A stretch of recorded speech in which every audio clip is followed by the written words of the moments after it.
exemple 3, on vous demande de déterminer l'équation de la fonction polynomiale du degré indiqué représentée graphiquement. Donc, à la A, on vous donne une fonction de degré 3. Pourquoi on vous spécifie le degré?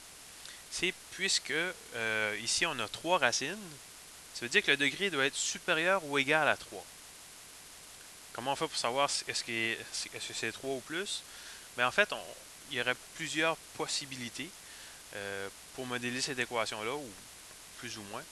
Donc, ce qu'on va faire, on va soit spécifier le degré ou on va vous demander de trouver le degré minimal.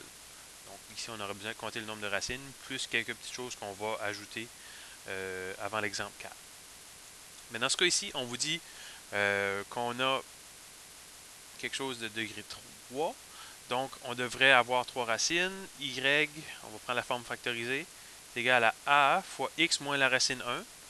Donc, j'ai comme racine moins 2, 0 et plus 3. Donc, j'ai X plus 2, X, X moins 3. Je peux réordonner ceci pour dire que Y est égal à AX, X plus 2, X moins 3. Maintenant, pour avoir la valeur de A, je devrais prendre une valeur dans ma représentation graphique. Dans l'exemple précédent, j'avais pris la valeur initiale. Dans ce cas-ci, je ne pourrais pas la prendre puisque la valeur initiale, c'est aussi une des abscisses à l'origine de ma fonction.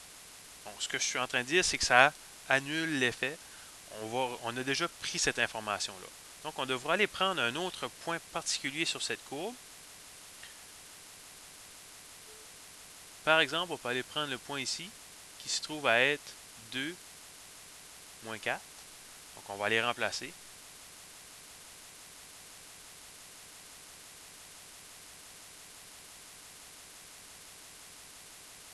Ceci. Puis on se trouve avoir une équation bien simple. Moins 4 est égal à moins 8a. Donc, a est égal à 1 demi. Donc, on a trouvé notre paramètre a. Ça nous donne 1 demi, x, x plus 2, x moins 3. Donc, le paramètre a, le nombre qui effectue le produit devant les parenthèses qui contiennent les racines, ce qui nous permet de savoir, lui, lorsqu'il est positif, lorsqu'on s'en va vers plus l'infini, on va se tendre vers l'infini. Lorsqu'il est négatif, on aura une quantité qui va tendre vers moins l'infini. Donc ça, c'est son effet principal. Puis aussi, il y a un allongement vertical qui le fait. Mais lorsqu'on va tracer des croquis, on va regarder le signe du paramètre pour savoir est-ce qu'on va vers plus l'infini ou vers moins l'infini à la droite. On reparlera un peu plus tard de ce qu'on fait à la gauche.